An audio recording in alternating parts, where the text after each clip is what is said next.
Pregame.com.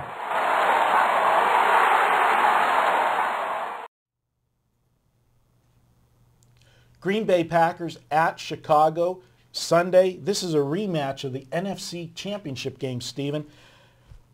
This is a strong angle. I mean, from a handicapping standpoint, playoff revenge, especially when you get into the championship game, it's a huge motivator. We already saw earlier this season Baltimore in a playoff revenge spot against the Steelers, playing at home what they did. The Chicago Bears, can they pull this off against Green Bay? I lean to Chicago in this game. Motivation for that, playoff revenge. You've also got a situation, history-wise, Super Bowl winners. You generally go with them the first week of the season, but then weeks 2, 3, and 4, the value's not there. They're an overrated commodity. Yeah. And we saw last week that Green Bay, they're going to have a bullseye on their back every single week. Everybody's going to be going after them because they're the Super Bowl champs, and this is their arch rival. Does Chicago have a shot in this game? Well, sure. You figure there's not much value to Green Bay when you're asking them to lay more than a field goal on the road against last year's division winner.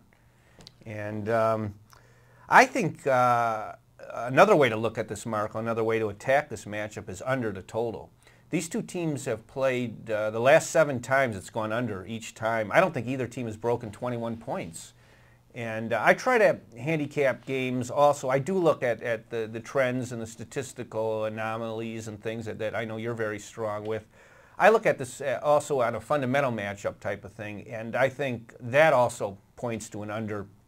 Aaron Rodgers is very explosive quarterback and make big plays happen. The Bears, with their arch-conservative cover 2 defense, all they care about is preventing big plays, and it's frustrated Rodgers in the past. He's averaged less than 21 points when he's gone against the Bears, so he has to be patient, methodically move the ball down the field, and maybe incorporate some more running plays. That's going to take clock. And on the flip side, the Bears cannot protect Jay Cutler. Big surprise. They couldn't do it last year. Their offensive line is more inexperienced, injury-racked, and they've already given up 11 sacks. They have to incorporate more running plays. They have a good runner, Matt Forte. They are going to do that this week. They're going to be a little more conservative because they got killed by Greg Williams with his blitz schemes. I know that was on the road. This is home still. The Packers have the same type of defensive coordinator, Dom Capers, who has that same mentality of go after the quarterback with blitzes, with various schemes. Zone blitzes and stuff they used to do, in Pittsburgh stuff. One thing I'll say to you, though, obviously, anytime you say Green Bay and under in the same sentence, you got to cringe because, like you said, Rodgers you could blink your eye and they got 28 on the board. These two teams played 3 times last year and, low-scoring games.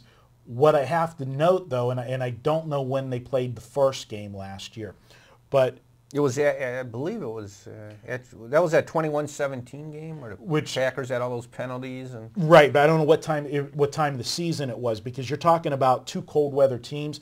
2 of the 3 games last year were late in the year. Yeah, that was very early in the year. That was the home game for the Bears. So definitely that's one thing that you've got to remember when you're looking at, past scores. Right, but also, Marco, this field, Soldier Field, grass field, maybe the worst grass field as far as getting your footing in the entire NFL. That's a plays to the under. And then a lot of times too, it's the Windy City, so you get some of those crazy winds. You see field goals where it does the dog leg right, whatever. But this is a situation that the Bears. It comes down to I think the Bears can play with Green Bay if they can protect Jay Cutler, and that is a big, big if. And last week against the Saints, they couldn't do it. I actually tweeted out during the game because that was the only game I lost on Sunday. I had Chicago, and I tweeted out during the game, memo to the Bears front office. Your offensive line sucked last year. It still sucks this year. When are you going to address this problem? There's no quarterback that can throw from on his back. If they can get him time, Cutler's effective in. Just like and I hate to keep going back to that Baltimore-Pittsburgh game, but when it's your arch rival, there's a different mentality in preparation, in personal. Cutler, this is personal for Cutler because that championship game, his what do you want to say? His ego, his image got, questioned when he didn't come back to play. I think he's going to want to have a big game because he wants it. Does he get it? That's not a guarantee. I would be very leery of backing the Bears because you think Cutler is going to come through in this game. The Bears in that championship game actually did a lot better when Cutler was out. They made a run at it. Cutler has gone against the Packers 5 times in his career, once with Denver, 4 times with the Bears. He's never done well. His offenses, when he's quarterbacked against the Packers, they've averaged less than 14 points. The Packer defense is inside his head. He doesn't fare well against them. I would not be banking on him. Does it concern you that Cam Newton was able to put up 400 yards on this Green Bay defense? Packers ended up with like their C game against Carolina and still should have covered the point spread. Newton is a great talent.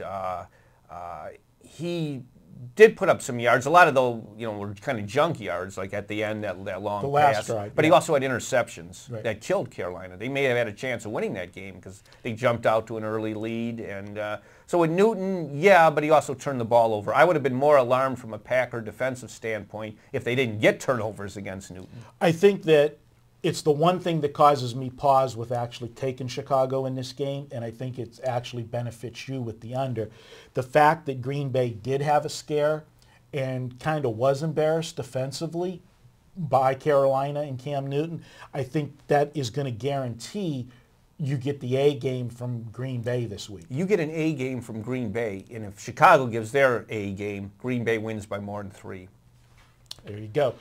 Officially, your pick? I would call it Packers 23-17. Going with the under. Going with the under and with the Packers. Okay. I'm on the fence here, slight lean to Chicago, but no official play for me in this one. We're going to be right back. Next game we're going to look at, you always get these marquee games. I don't understand. San Francisco at Cincinnati. We're coming back. It's Stephen Nover's best bet, and it's so strong. I'll tell you the story when we get back.